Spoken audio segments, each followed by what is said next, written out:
Assalamualaikum warahmatullahi wabarakatuh.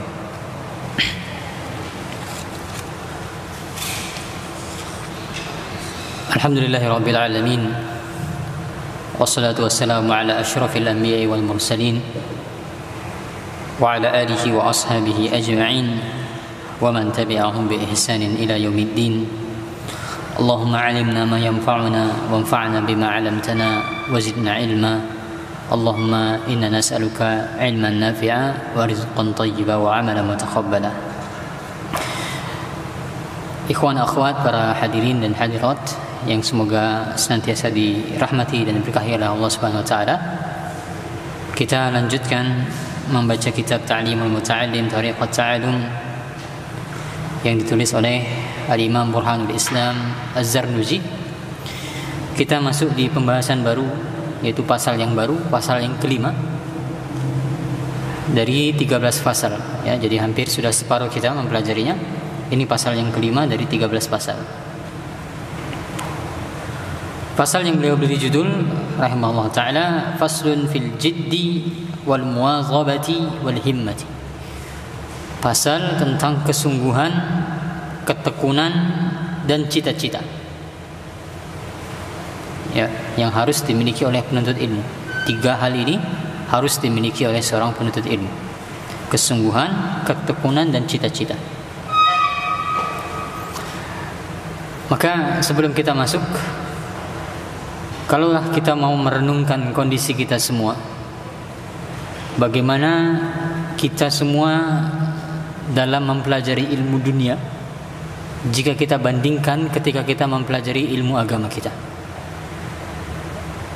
Lebih spesifiknya, jika kita melihat tentang bagaimana kesungguhan dan ketekunan kita dalam kita belajar ilmu dunia dibandingkan dengan ilmu akhirat atau ilmu agama, maka kebanyakan itu sangat tidak berimbang.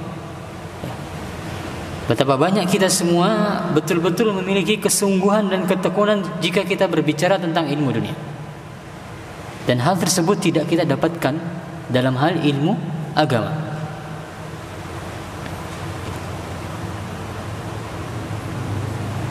Kesungguhan dan ketekunan itu diantaranya bisa kita lihat dari yang pertama, misalnya adalah waktu yang kita alokasikan.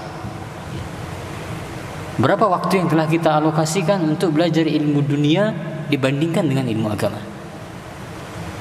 Dari kecil kita sudah dimasukkan ke sekolah umum ya, sekolah dasar.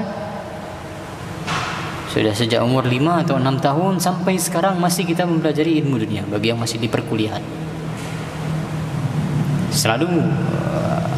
Hampir selalu ada diselingi ilmu agamanya, SD, SMP, SMA, di perkuliahan pun juga masih ada.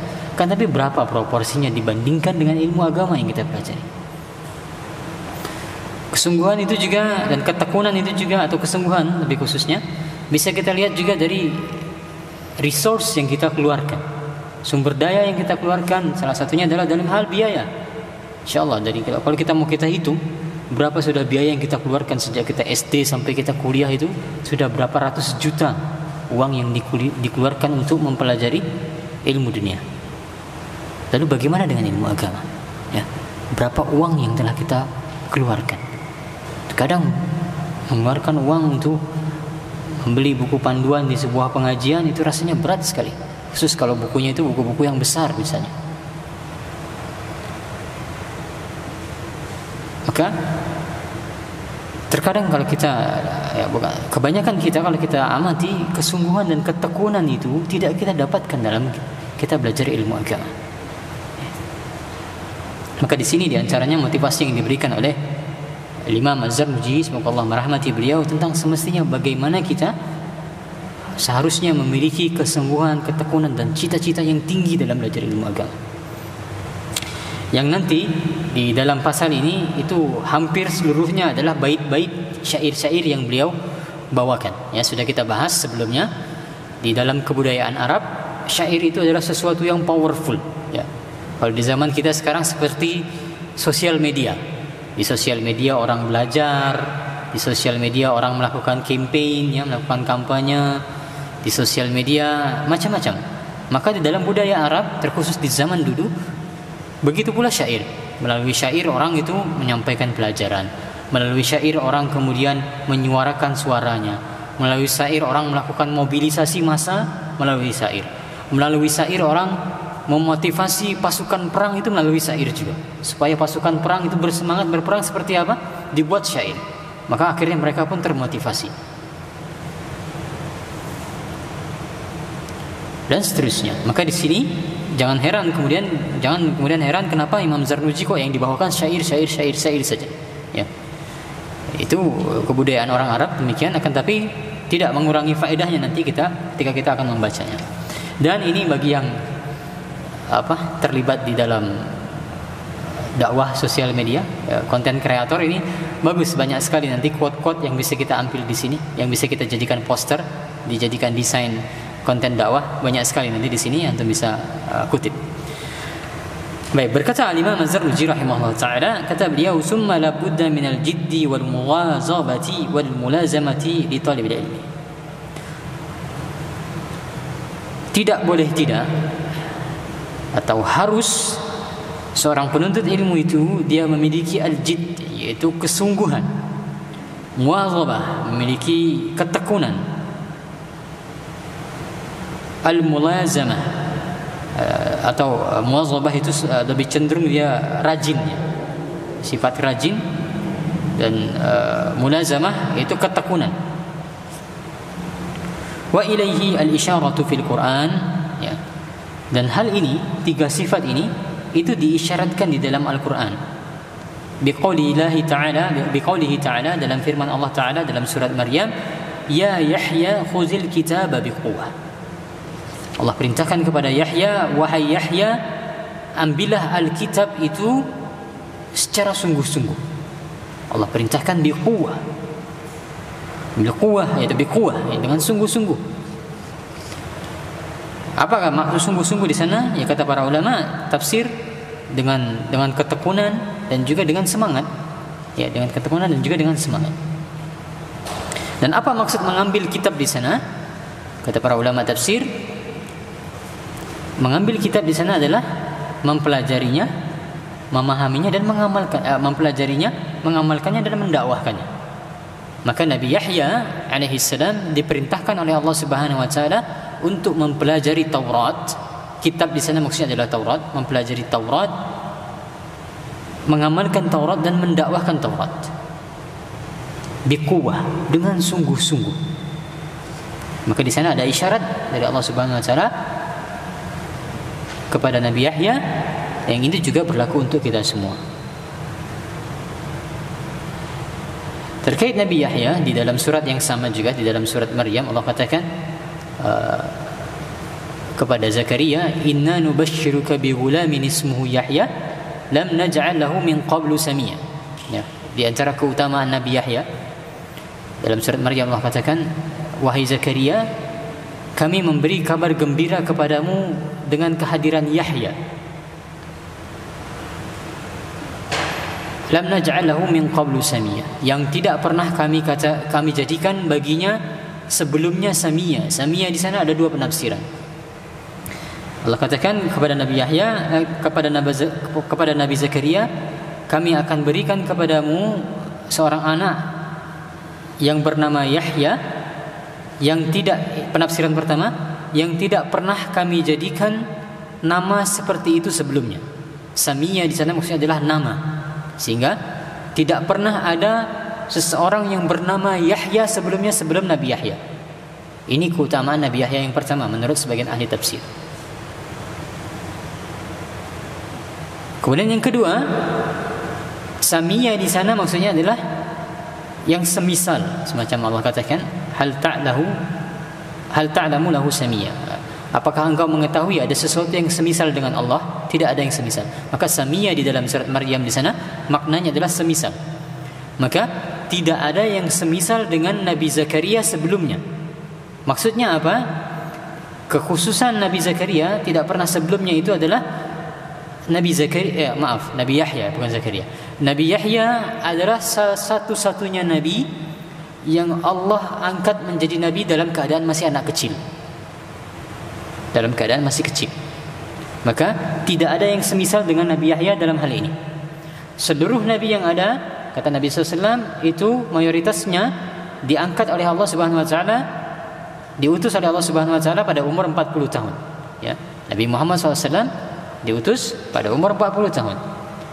Dikecualikan dalam hal ini adalah Nabi Yahya. Nabi Yahya Allah utus sejak kecil. Ya, sejak kecil sudah Allah angkat menjadi seorang nabi.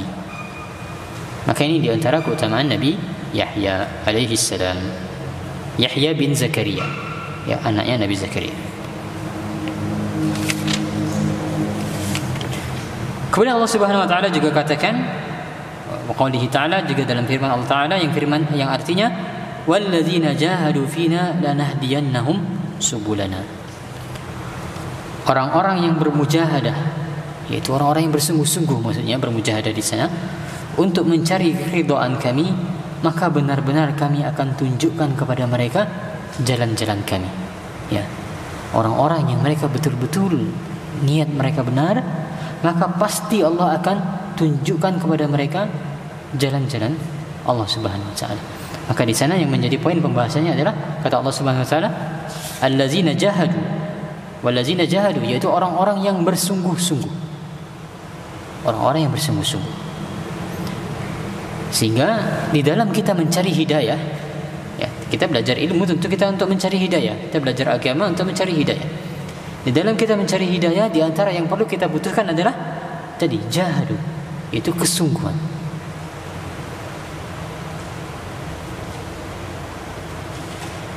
Kata Allah Subhanahu wa taala, kalau betul-betul kita itu bersungguh-sungguh, pasti Allah akan tunjukkan. Kalau kita bersungguh-sungguh. Makanya kata Nabi SAW, in tasduqillaha yasdukka. In tasduqillaha yasdukka. Jika niatmu benar, maka Allah akan mengabulkannya. Ini prinsip kita, ya, prinsip yang harus kita pegang dalam kehidupan kita. Jika niat seseorang itu benar, Allah pasti mengabulkannya. Termasuk dalam kita belajar ilmu agama. Kalau kita belajar agama ini, niat kita betul-betul ingin mencari hidayah, pasti Allah akan menyampaikan kepada hidayah itu. Kalau niat kita benar dalam kita belajar ilmu agama ini untuk mengangkat kebodohan kita dan untuk mengangkat kebodohan dari orang-orang di sekitar kita, kebodohan tentang ilmu agama, kebodohan tentang agama, pasti Allah akan mengabulkannya. In tasduqillaha yasdukka. Jika niatmu benar, Allah akan mengabulkannya. Memang terkadang niat kita terkadang bergeser, niat kita terkadang bercampur, ya. Dalam mencari ilmu macam-macam, ingin dipuji, atau terkadang yang sering itu adalah tidak enakan, ya, tidak enakan sama kawan, tidak enakan sama macam-macam lah. Terkadang niat itu bergeser dan bercampur sehingga tidak murni lagi, tidak lagi murni ikhlas karena Allah Subhanahu wa taala.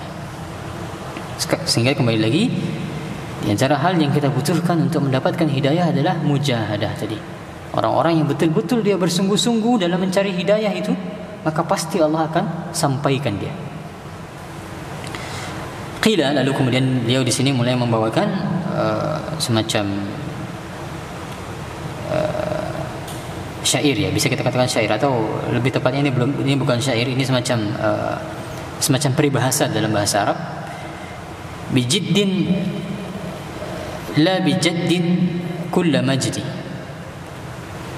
Kemuliaan itu akan diraih dengan kesungguhan. Jid itu maksudnya adalah kesungguhan, bukan dengan jad. Jad itu adalah keturunan, ya. Kesungguhan didapatkan. Majdi adalah kemuliaan. Majdi itu didapatkan dengan jid, yaitu kesungguhan, bukan dengan jad. Itu jad adalah keturunan.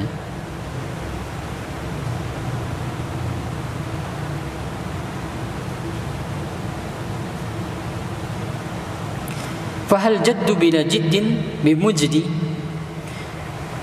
Mungkinkah keturunan tanpa kesungguhan itu bisa mendapatkan kemuliaan? Tidak bisa, ya. Semata-mata seorang itu dia mengandalkan garis keturunannya, maka tidak bisa dia mendapatkan kemuliaan. Fakam min 'abdin yaqumu maqamin hurrin wa kam hurrin yaqumu maqama 'abdin. Betapa banyak hamba atau budak yang dia menempati kedudukan orang merdeka, dan betapa banyak orang yang merdeka mereka menduduki tempat duduknya para hamba. Artinya orang-orang yang statusnya hamba saya, orang-orang yang statusnya adalah budak di zaman dulu, mereka kemudian bisa tinggi derajatnya seperti orang yang merdeka disebabkan kesungguhan yang mereka miliki. Ada yang bisa menyebutkan salah seorang ulama dari zaman silam yang dia pada asalnya adalah seorang budak lalu menjadi tinggi kedudukannya ketika dia belajar ilmu agama? Ya, banyak di zaman dulu orang-orang seperti ini. Di antaranya adalah Atha. Atha adalah salah seorang budak. Atha adalah seorang budak, lalu dia menjadi seorang ulama besar. Bilal, ya, seorang budak hitam, kan tapi menjadi salah satu orang yang dicintai oleh Rasulullah SAW, yang dijamin dengan surga. Lihat bagaimana kesungguhan Bilal, ya, bagaimana keteguhan dan kesungguhan Bilal di dalam dia memeluk Islam, menjalankan agamanya. Makanya dikatakan di sana betapa banyak hamba sahaya yang dia menempati kedudukan orang yang merdeka disebabkan oleh kesungguhan yang mereka miliki. Waqila, dan dikatakan juga di halaman 115, man talaba syai'an wajadda wajada. Ini bahasa lainnya untuk yang terkenal di tempat kita kan peribahasanya man jadda wajada. Ini bahasa lainnya. Man talaba syai'an wajadda wajada. Barang siapa yang dia ingin mendapatkan sesuatu, wajadda, dan dia bersungguh-sungguh, wajada, maka dia akan mendapatkannya. Man talaba syai'an wajadda wajada. Barang siapa yang ingin mendapatkan sesuatu dan dia bersungguh-sungguh, maka pasti dia akan mendapatkannya. Wa man qara'al baba walajja walaja. Barang siapa yang dia terus-menerus mengetuk pintu, secara konsisten dia mengetuk pintu, maka dia akan bisa memasuki rumah tersebut. Ya, dia akan bisa memasuki rumah tersebut. Kalau dalam bahasa Indonesia biasanya barang siapa yang dia benih itu dia apa Kak? Menyemai, ya. Barang siapa yang dia menyemai, dialah yang memanen. Barang siapa yang mengetuk, dialah yang masuk. Ya, biasa dalam bahasa Indonesia diterjemahkan demikian. Waqila, dan juga dikatakan biqadri ma tata'anna tanalu ma tatamanna. Seberapa engkau atau sesuai kadar kesungguhanmu dan jerih payahmu, maka akan tercapai cita-citamu. Sekadar itu pula engkau akan berhasil mencapai cita-citamu, sesuai dengan kadar jerih payahmu.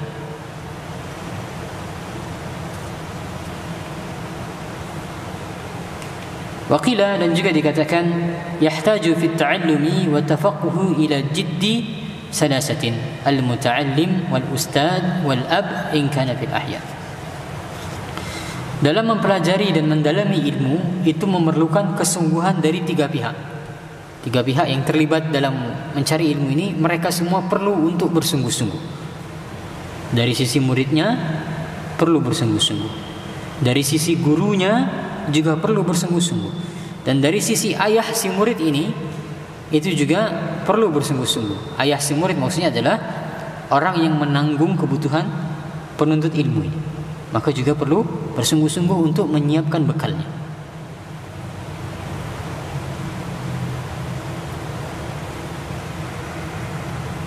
Dan untuk yang sudah berkeluarga, untuk bapak-bapak, bersungguh-sungguhlah untuk memberikan nafkah atau mencarikan nafkah bagi anak-anak kita agar mereka bisa menuntut ilmu. Bagi orang tua atau bagi para calon orang tua, bersungguh-sungguhlah untuk mencari nafkah dan memberikan nafkah bagi anak-anak kita agar mereka bisa menuntut ilmu. Karena hal tersebut merupakan di antara sebab Allah melapangkan rezeki kita. Pernah ada kisah dalam sebuah hadis, dua orang bersaudara.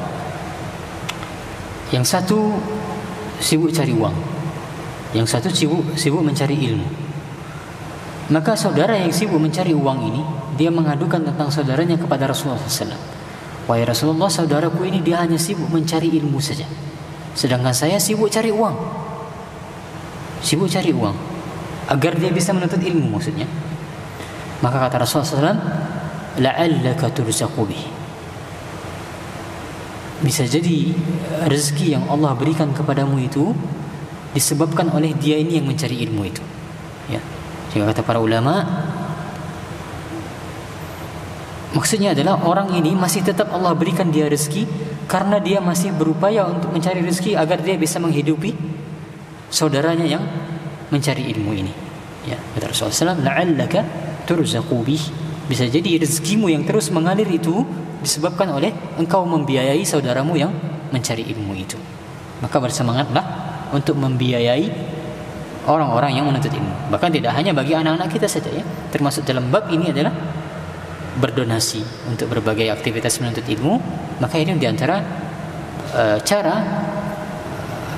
untuk melapangkan rezeki. Diantara cara untuk melapangkan rezeki adalah turut menyokong dan mendanai aktivitas menuntut ilmu.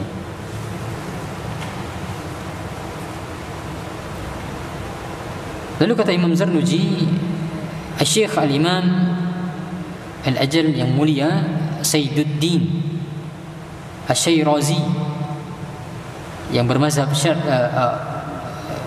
Asy-Syairazi pernah membacakan kepadaku syairnya Imam Syafi'i rahimahullahu taala. Ya, Imam Syafi'i termasuk salah seorang ulama yang produktif dalam menulis syair. Ya, banyak syair-syair beliau itu yang sampai kepada kita, bahkan dijadikan kitab khusus ya, syair-syairnya Imam Syafi'i. Kata Imam Syafi'i, al-jiddu yudni kulla amrin syashi wal jiddu yaftahu kulla babin mughlaqi. Ketekunan akan mendekatkan perkara yang jauh dan ketekunan akan membuka semua pintu yang tertutup. Wa ahaqqul khalqillah bil hammi imru'un zu himmatin yubla bi'aishin dayyiqi. Makhluk Allah yang paling pantas bersedih adalah orang-orang yang bercita-cita tinggi tetapi diuji dengan kehidupan yang sempit, yaitu diuji dengan kemiskinan. Wa min ad-dalili 'ala al-qada'i wa hukmihi bu'sa al-labibi wa tayyibu 'aish al-ahmaqi. Salah satu bukti ketentuan dan keputusannya, yaitu keputusan Allah, adalah orang-orang yang mereka itu pandai, ya, orang-orang yang mereka itu cerdas, maka Allah uji mereka dengan kesengsaraan. Sedangkan orang-orang yang bodoh, maka Allah lapangkan kehidupan mereka, Allah makmurkan mereka. Lakin man ruziqa al-hijja hurima al-ghina diddani yaftariqani ayu tafarruqi. Orang yang dikaruniai akal akan tercegah dari mendapatkan kekayaan. Dua hal tersebut saling berlawanan dan tidak bisa dikumpulkan. Lalu kata Imam Zarnuji, wa unshittu li ghairihi, juga pernah dibacakan kepadaku syair miliknya Imam Syafi'i. Tanammaita an tumsiya faqihan munazira bi ghairi ana'in wal jununu funun. Engkau berangan-angan menjadi seorang yang faqih, yaitu seorang yang faham agama dan berwawasan luas, akan tapi tanpa engkau ingin mendapatkan kepayahan. Memang kebodohan itu ada banyak macamnya, atau kepandiran itu ada banyak macamnya. Walaysa iktisabul mali duna masyaqqatin tahammaluha fal ilmu kaifa yakunu. Harta tidak bisa diraih tanpa kerja keras, lantas bagaimana dengan ilmu? Ya, kalimat yang sangat bagus. Jika harta saja tidak bisa didapatkan dengan tanpa kerja keras, maka bagaimana lagi dengan ilmu? Ilmu lebih-lebih lagi harus didapatkan dengan kerja keras.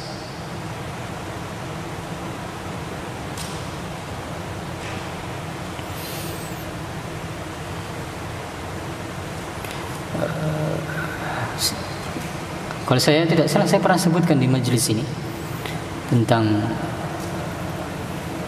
salah seorang ustadz di Jogja. Ya, kalau saya sebutkan nanti mesti tahu nama ustadznya, tapi saya tidak sebutkan. Ustadz di Jogja Yang beliau pernah bercerita kepada saya kenapa beliau begitu semangat sekali ya, semangat mengajar, semangat berdakwah, semangat belajar agama. Kata beliau, dulu waktu Allah belum memberikan saya hidayah ketika saya SMA, saya semangat sekali mengurus event-event ketika SMA, semacam event-event konser kata beliau. Bahkan sampai saya tidak tidur kata beliau. Ketika SMA belum Allah berikan hidayah, sampai ngurus event konser sampai tidak tidur. Lalu kenapa saya tidak bersemangat ketika Allah telah berikan hidayah sesemangatnya saya ketika itu? Ya, maka beliau begitu semangat dalam berdakwah, semangat dalam mengisi pengajian, dan semangat juga dalam memperdalam ilmu agama. Ya, maka ini juga pelajaran bagi kita semua. Sebelum Allah berikan kita hidayah, coba kita perhatikan ya, begitu kita semangatnya dalam aktivitas-aktivitas dulu. Aktivitas-aktivitas dalam tanda kutip aktivitas jahiliyah.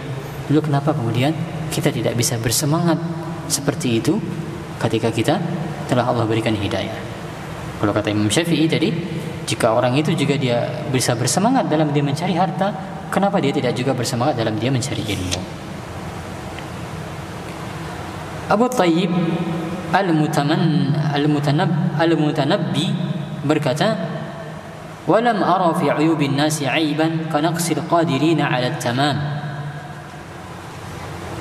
Aku tidak menganggap aib pada manusia sebagai celaan, sebagaimana tercelanya orang yang mampu namun tidak mau berupaya maksimal. Ya, sebagaimana orang yang mampu tapi dia tidak mau berusaha maksimal. Dengan kata lain, bagi Imam At-Tayyib,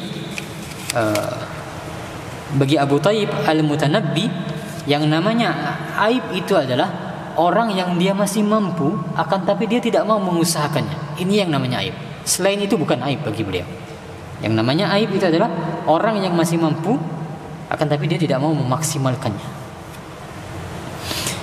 Maka ini mengingatkan kita pada firman Allah Subhanahu wa taala. Kata Allah Subhanahu wa taala, "Fattaqullaha mastata'tum." Bertakwalah kepada Allah semampu kalian. Ya, bertakwalah kepada Allah semampu kalian. Nah, faedah menarik yang disampaikan oleh Syekh Muhammad bin Shalih Al-Utsaimin terkait ayat ini. Banyak orang itu menggunakan ayat ini untuk berdamai dengan keadaan, dengan keadaan dalam artian untuk menurunkan standar dia. Ya. Misalnya dia tidak mampu mengerjakan sesuatu, ya, sudahlah, tidak usah dikerjakanlah. Fattaqullaha mastata'tum, ditinggalkan saja. Fattaqullaha mastata'tum, bertakwalah kepada Allah semampu kalian. Misalnya dia bersedekah, masih punya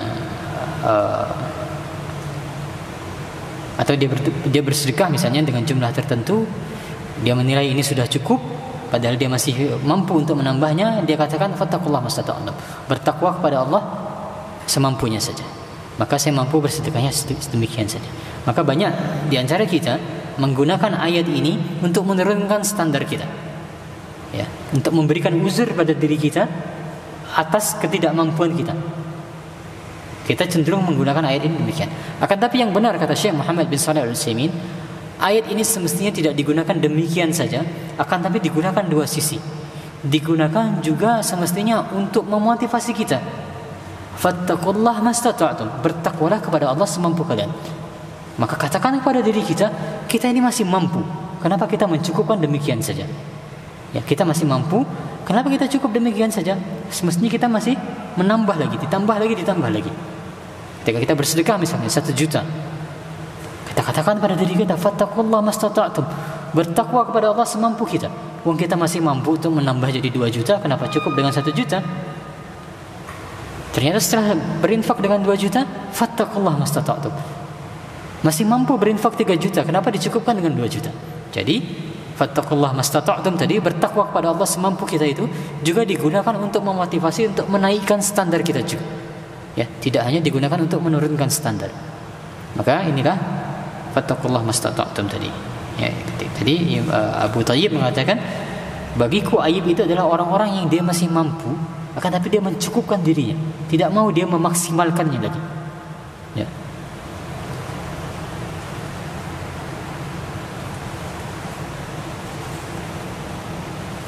Kemudian kata Imam Zarnuji, wala budda li talibil ilmi min sahril layali kama qala syair.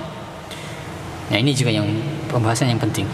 Kata Imam Zarnuji, semestinya penuntut ilmu itu dia harus siap untuk berjaga di malam hari, yaitu tidak tidur atau tidak banyak tidur. Sebagaimana dikatakan oleh seorang penyair, biqadril kaddi tuktasabu al-ma'ali wa man talaba al-ula sahiral layali. Tarumul izza summa tanamu laylan yaghusu fil bahri man talaba al-layali. Diraihnya keluhuran itu atau kemuliaan itu sesuai dengan kadar kepayahan. Barang siapa yang dia mencari kemuliaan, maka dia harus bangun di malam hari. Anda menginginkan kemuliaan, namun Anda tidur semalaman, padahal pencari mutiara harus menyelami lautan. Ya, maka kembali lagi kita tadi ke permisalan yang saya berikan di awal. Bagi yang mahasiswa, mungkin bisa saya katakan pasti pernah lembur, ya. Entah itu belajar untuk UAS, entah itu mengejar deadline tugas, pasti pernah lembur para mahasiswa. Terkhusus mungkin semester awal masih banyak mata kuliah, pasti pernah lembur.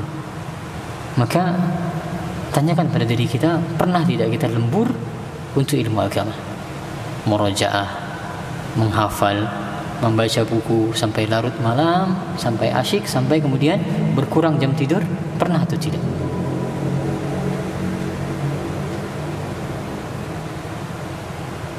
Maka diraihnya kemuliaan itu sesuai dengan kadar kepayahan yang didapatkan oleh seseorang.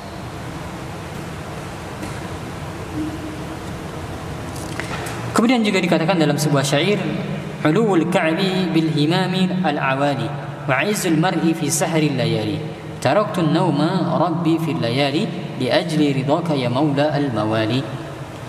Tingginya kemuliaan itu sejalan dengan cita-cita yang tinggi. Keluhuran seseorang didapatkan dengan bangun di malam hari. Lalu dia mengatakan, aku tinggalkan tidur di malam-malamku wahai Rabbku demi meraih ridhamu wahai pelindungku.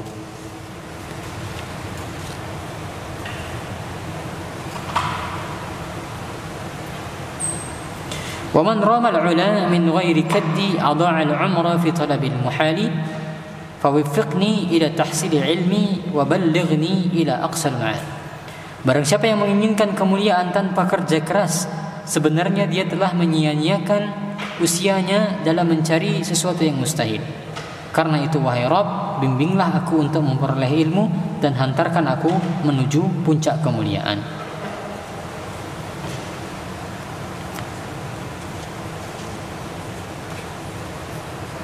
Sebagaimana kata Allah Subhanahu wa taala di dalam surat As-Sajdah, وَجَعَلْنَا مِنْهُمْ أَئِمَّةً يَهْدُونَ بِأَمْرِنَا لَمَّا صَبَرُوا. Kami jadikan a'immah, ya, kami jadikan keimaman di antara mereka, yaitu Bani Israel, yahduna bi amrina, mereka mengambil petunjuk dari kami, lamma sabaru, ketika mereka mau bersabar. Maka Allah mengaitkan keimaman di Bani Israel, ya. Allah jadikan di antara mereka menjadi imam lamma sabaru, kata Allah Subhanahu wa taala, ketika mereka itu mau bersabar. Ya, mereka mau bersabar itu ketika mereka mau bersabar untuk bekerja keras, ketika mereka mau bersabar untuk tekun, ya. Kemudian Imam Zarnuji di sini berpindah tentang waktu, ya, pembagian waktu.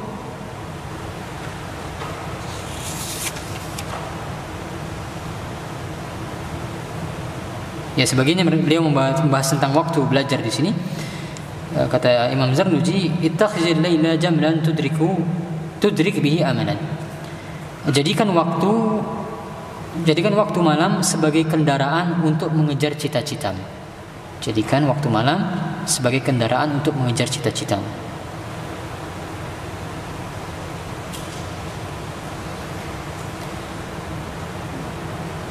Qala al-musannif, penulis berkata,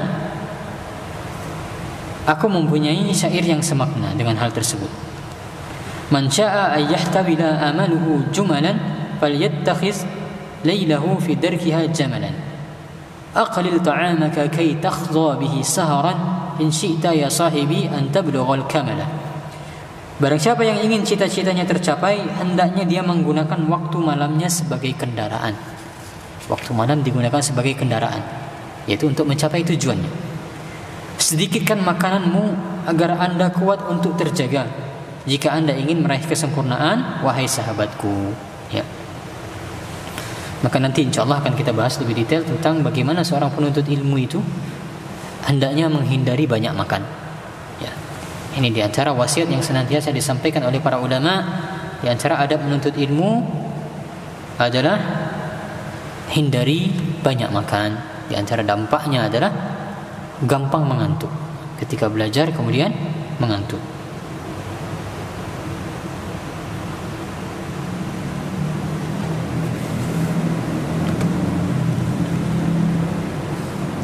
Waqila man ashara nafsahu bil-laili faqad farraha qalbahu bin-nahar. Barang siapa yang mengurangi tidurnya di malam hari, sebenarnya dia telah menggembirakan hatinya di siang hari. Lalu kata Imam Zarnuji, wala budda li talibil ilmi min al-muwadhabati 'ala ad-darsi wa tikrari fi awwal al-laili wa akhirih, wa inna ma baina al-'isha'aini wa waqti as-sahri waqtun mubarak. Maka dari itu penuntut ilmu harus tekun belajar dan mengulangi pelajarannya di awal dan akhir malam. Di awal dan akhir malam itu waktu untuk mengulangi pelajaran. Belajar dan mengulangi pelajaran, kata Imam Zarnuji. Sebab waktu di antara maghrib dan isya serta waktu sahur merupakan saat-saat yang diberkahi. Ya, sehingga kebiasaan kita di kampung itu, yang saya ketahui di kampung-kampung terkhusus di Sumatera, kebiasaan yang bagus adalah anak-anak kecil itu diajari mengaji antara maghrib dan isya. Ya. Maghrib dan isya itu tidak boleh ada aktivitas lain, TV tidak boleh menyala dan seterusnya. Di sana diajarkan mengaji, membaca Al-Quran. Maka ini di antara kebiasaan yang bagus.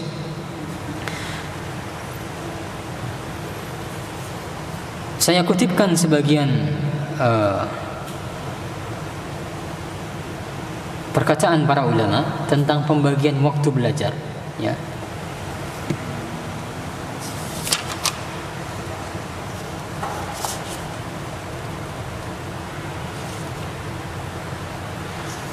Nanti ya, Imam Zarnuji tidak membawakan pembahasan lebih detail tentang pembagian waktu. Beliau hanya menyebutkan tadi waktu yang bagus untuk belajar, kata Imam Zarnuji, di awal malam dan juga di akhir malam untuk belajar dan mengulangi pelajaran. Nah, sebagian ulama itu sampai merincikan. Ada beberapa pendapat. Yang pertama pendapatnya Al-Khatib Al-Baghdadi. Kata Al-Khatib Al-Baghdadi, fa'ajwatul awqat al-ashar. Waktu yang paling baik untuk menghafal itu adalah waktu sahur. Ya, waktu sahur. Sepertiga malam terakhir ini adalah waktu yang paling bagus untuk menghafal. Ba'daha waktu intisafin nahar. Setelah itu baru di tengah hari. Waktu untuk menghafal di tengah hari yang kedua. Wa ba'daha al-ghadawat dunal 'ishiyat.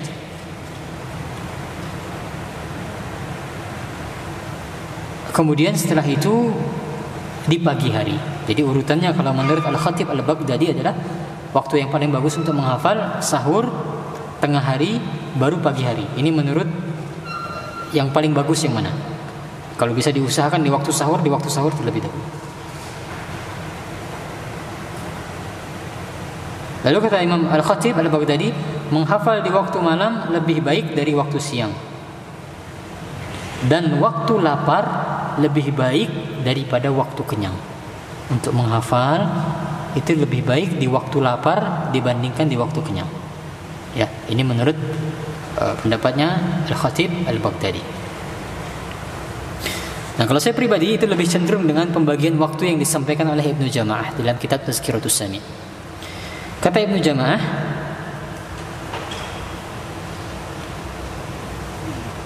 hendaknya seorang penuntut ilmu itu dia membagi waktu malam dan siangnya dan memanfaatkan sisa umurnya.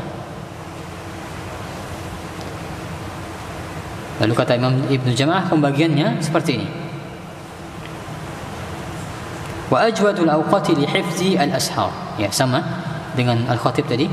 Waktu yang paling baik untuk menghafal adalah waktu sahur. Ya, ini. Waktu yang paling baik untuk menghafal adalah waktu sahur. Lalu waktu pagi kata Ibnu Jama'ah itu digunakan untuk meneliti. Ya, untuk mentelaah. Untuk mentelaah atau untuk meneliti itu di pagi hari.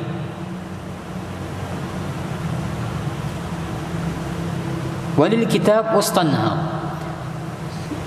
Lalu untuk menulis yang paling bagus adalah di tengah hari. Yang paling bagus adalah di tengah hari. Lalu barulah muzakarah al-lail. Muzakarah atau mengulang-ulang pelajaran itu bagusnya dilakukan di malam hari. Mengulang-ulang pelajaran bagusnya di waktu malam hari. Sehingga kita ulangi, kalau menurut Ibnu Jama'ah, menghafal kita mulai dari waktu dini hari ya. Waktu sahur sepertiga malam terakhir untuk menghafal. Lalu pagi hari untuk tadi apa? Untuk mentelaah atau untuk meneliti. Siang hari bagus untuk menulis, malam hari untuk melakukan murajaah. Maka ini wasiat atau nasihat yang disampaikan oleh Imam Ibnu Jama'ah dalam kitab Tazkiratus Sami.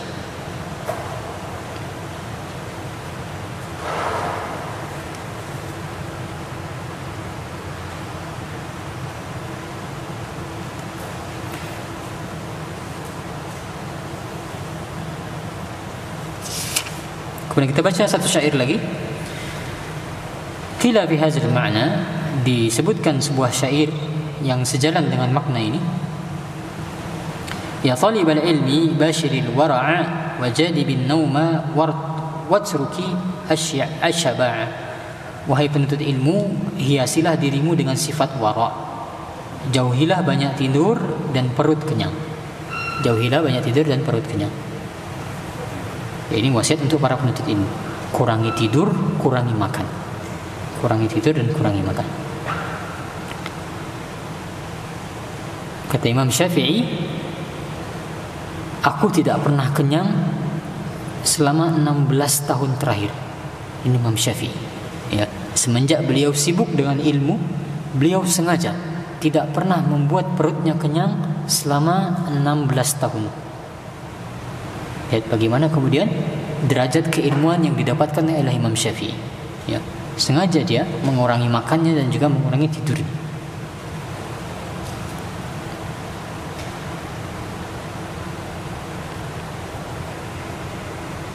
Dan budaya kuliner itu adalah budaya yang tidak semestinya kita kembangkan. Ya. Dulu pernah saya waktu masih kuliah ada grup seseorang ikhwan sama-sama penuntut ilmu itu yang memprakarsai sebuah grup kuliner untuk sharing-sharing tempat kuliner di Jogja, lalu ada reviewnya, ini makanannya seperti ini dan seperti itu. Maka terus dinasihati secara tegas oleh Al-Ustaz Abu Sa'ad rahimahullah ta'ala. Ustaz Abu Sa'ad sudah meninggal. Dinasihati oleh beliau, tidak semestinya penuntut ilmu demikian. Yang dibahas kok makanan, yang bahas hadis, bahas apa gitu, review kitab atau apa. Tapi ini yang dibahas sibuk dengan makanan. Di sini ada tempat kuliner bagus, makanannya enak demikian, ratingnya demikian dan demikian. Maka semestinya budaya kuliner itu tidak usah kita kembangkan lah, ya. Tidak usah kita kembangkan. Bukan tidak boleh kita makan enak, boleh kita makan enak, boleh. Ya. Kan, tapi tidak usah menjadi sibuk membicarakan kuliner dan seterusnya. Dawim 'ala ad-darsi la tufariq fa innal 'ilma bid-darsi qama wartafa'a. Tekunlah dalam belajar dan jangan kau tinggalkan. Sebab dengan belajar ilmu itu semakin kokoh dan akan semakin terus meningkat. Baik, demikian yang kita bahas. Kalau ada pertanyaan silakan dituliskan sambil kita menunggu waktu Isya, baik ikhwan ataupun akhwat. silakan dituliskan di kertas. Insyaallah kalau jika bisa saya jawab maka insyaallah akan saya jawab.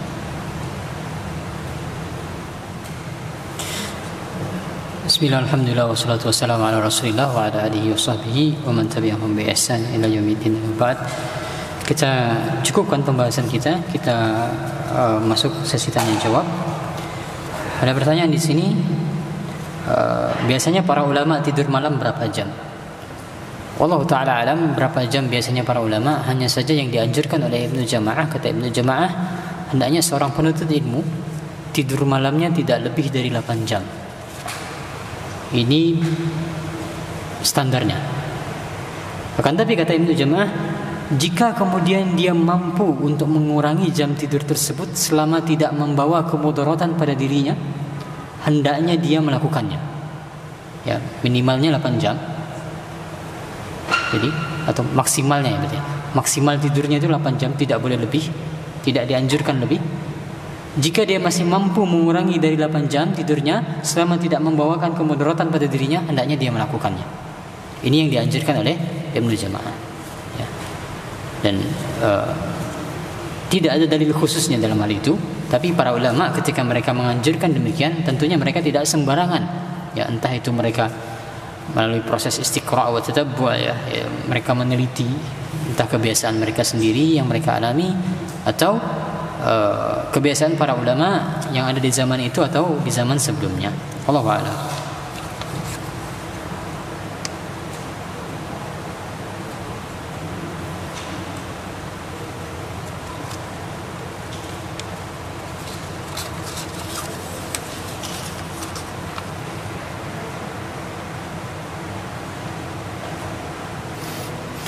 Berapa porsi makan bagi penuntut ilmu?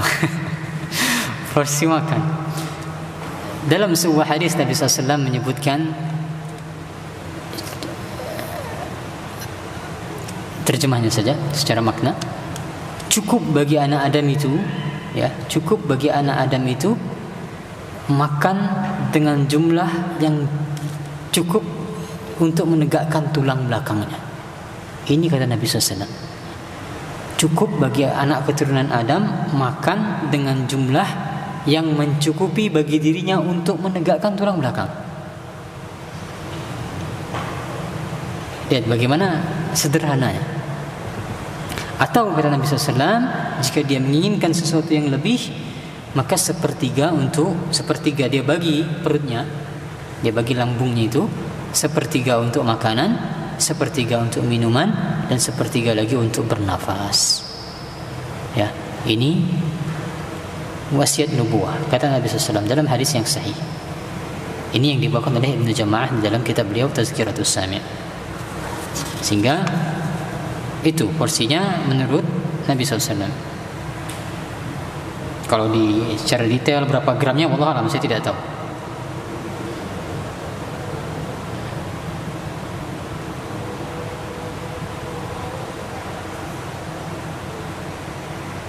Dalam memaksimalkan waktu kita menuntut ilmu, apakah kita harus mengurangi tidur kita di malam hari? Iya, tadi sudah kita sebutkan. Tadi istilahnya, permisalannya malam hari itu ibarat kendaraan yang digunakan oleh seseorang untuk mencapai tujuannya. Ya, jika dia ingin betul-betul mencapai tujuannya dalam hal ilmu, maka manfaatkan waktu malam hari itu dengan cara mengurangi tidur. Selama tadi kata Ibnu Jama'ah tidak membawa kemudaratan bagi dirinya. Bagaimana mengatur waktu belajar jika sudah menjadi ibu rumah tangga? Nah, ini yang ingin saya sampaikan di sini. Antum di sini dari Fakultas Bisnis ya. Barangkali menginspirasi untuk bisnis. Dulu waktu saya di Inggris, di antara di antara hal yang bagus di sana itu, kalau ada acara-acara di masjid, itu ada fasilitas namanya, saya tidak tahu bacanya seperti apa, tulisannya itu cerece. Apa bahasa Indonesianya? Bahasa Inggrisnya apa ya? Cerece. Cerece itu adalah semacam fasilitas yang disediakan untuk penitipan anak. Yang ini saya kira saya belum pernah mendengar ini di Indonesia. Kalau ada pengajian akbar, itu ada tempat penitipan khusus untuk anak-anak. Ada timnya, ada babysitternya, ada mainannya, ada ruang khususnya. Jadi dikelola secara proper, ada manajemennya. Nah, tapi di sana ada biayanya. Nah, saya kira ini peluang bisnis yang sangat bagus sekali ya, kalau ada, khusus kalau ada pengajian-pengajian akbar gitu ya, ada fasilitas cerece seperti ini, penitipan anak dengan manajemen tertentu, bagaimana caranya aman gitu ya. Maka ini pertanyaan ini mengingatkan saya pada hal tersebut ya. Kalau di sana makanya istri saya itu ikut pengajian sister class di sana ya, dengan banyak ibu-ibu yang itu, ibu-ibu ikut itu banyak dan senang mereka, dengan leluasa mereka belajar itu dengan leluasa karena anaknya sudah dititipkan di satu ruangan khusus, di tempat khusus di dalam masjid. Oh, lalu pertanyaannya, bagaimana bisa menjadikan waktu malam sebagai kendaraan cita-cita tadi? Yang terlintas di pikiran saya adalah bekerja sama dengan pasangannya. Bekerja sama dengan pasangan. Terkadang memang ibu-ibu sudah terlalu sibuk dengan urusan domestik, urusan mengurus rumah, mengurus anak, sehingga malam harinya sudah lelah atau waktunya sudah habis dengan hal tersebut. Sementara suaminya terkadang masih punya slot-slot waktu kosong ya. Maka ini yang dimanfaatkan, dimaksimalkan, coba dikomunikasikan dengan suami, siapa tahu bisa sama-sama melangkah, sama-sama bisa membagi waktu sehingga sama-sama bisa melangkah dalam mencari ilmu. Saat kesedihan menyapa pada diri, bagaimana agar tetap bisa fokus dalam belajar dan beramal? Maka jangan jadikan kesedihan itu untuk meninggalkan majelis ini dan dalam meninggalkan amalan. Bahkan semakin kita sedih, harusnya semakin kita bersemangat untuk datang ke majelis ilmu. Karena yang namanya majelis ilmu adalah salah satu penawar kesedihan. Kata Ibnul Qayyim, dulu jika kami mengalami kesedihan dan kegundahan, kata Ibnul Qayyim, kami datang ke majelisnya Ibnu Taimiyah. Kami datang ke majelis Ibnu Taimiyah, menyimak apa yang beliau sampaikan. Ketika kami mendengar nasihat-nasihat Ibnu Taimiyah, hilang kegundahan kami. Begitu juga kata Syekh Muqbil bin Hadi Al-Wadi'i, falamma iftaftahtu Al-Bukhariyah, kata Imam Syekh Muqbil bin Hadi Al-Wadi'i, ketika aku membuka kitab Sahih Bukhari dan aku membaca hadis-hadis yang ada di sana, atau ketika aku membaca Sahih Muslim dan aku membaca hadis-hadis yang ada di sana, ansi jami'a masaghil dunya wa masyakiliha. Maka ketika aku membaca dua kitab sahih tersebut, aku terlupa dengan berbagai kesibukan dunia dan juga dengan berbagai permasalahannya. Maka di antara penawar kesedihan adalah majelis ilmu. Jangan tinggalkan majelis ilmu meskipun ketika sedih. Lalu bagaimana bisa fokus? Ya, sebagaimana kata Ibnu Jama'ah, seorang itu dalam menuntut ilmu, dia perlu menganalisis terlebih dahulu apa yang kira-kira menjadi awaiq. Awaiq itu adalah apa ya? Awaiq itu semacam penghalang ya, apa yang bisa menghalangi dia. Maka terlebih dahulu penghalang-penghalang ini diputus terlebih dahulu. Diputus dan disingkirkan terlebih dahulu.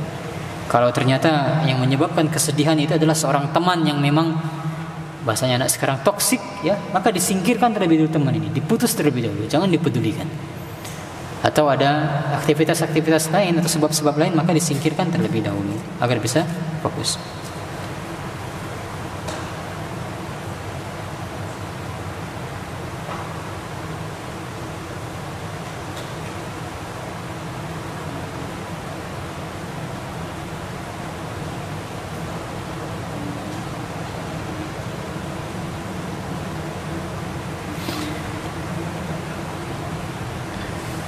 Oh ya, pertanyaan online ya. Ada pertanyaan online. Sudah berulang kali menyampaikan kepada keluarga perihal larangan safar bagi wanita tanpa ditemani mahram. Adik kandung saya perempuan sudah baligh, sedang di Jakarta, dalam waktu dekat akan berangkat ke Jogja, tapi dia akan ditemani oleh adik sepupu laki-laki yang sebaya dengan adik saya. Itu dengan persetujuan ayah saya dan keluarga lainnya. Namun yang saya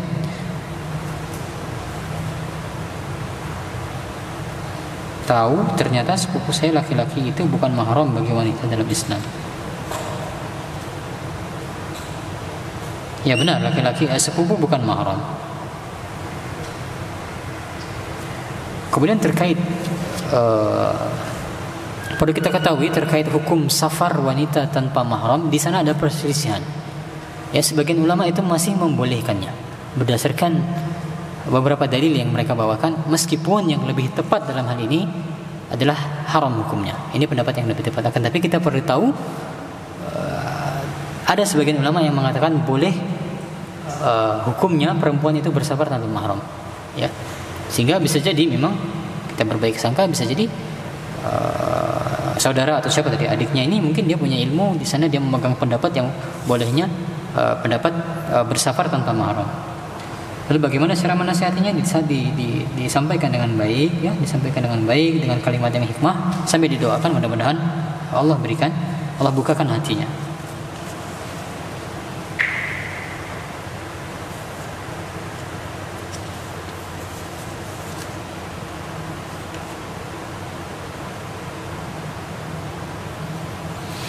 Apa indikasi seorang itu memiliki adab yang baik?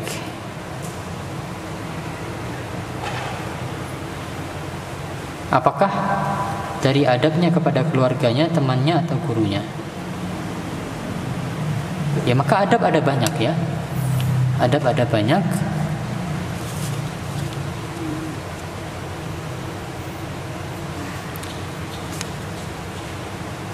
Maka kata Nabi SAW,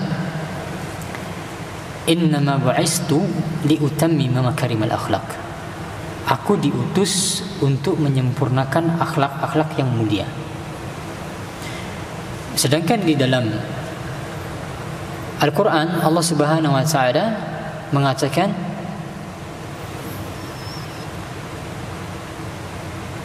tidaklah kami mengutus para rasul yang membawa kitab-kitab kecuali untuk menegakkan keadilan.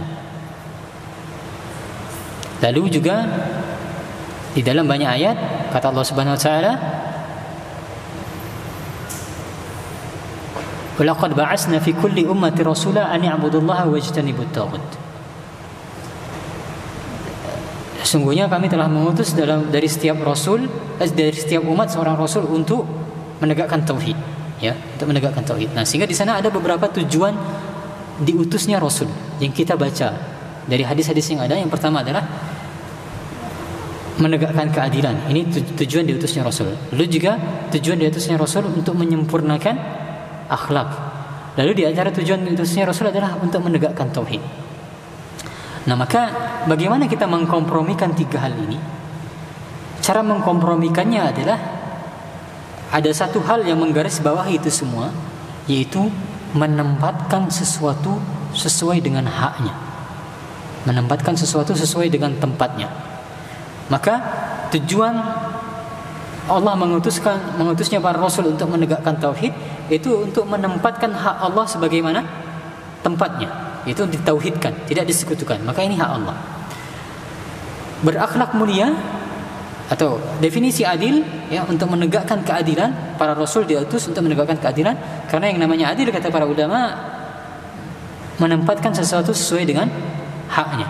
Begitu juga dengan akhlak mulia, ya. Akhlak mulia, yang namanya akhlak mulia adalah menempatkan sesuatu sesuai dengan tempatnya. Nah, maka kita kembali lagi ke pertanyaan tadi, apa indikator seseorang itu telah memiliki adab yang baik?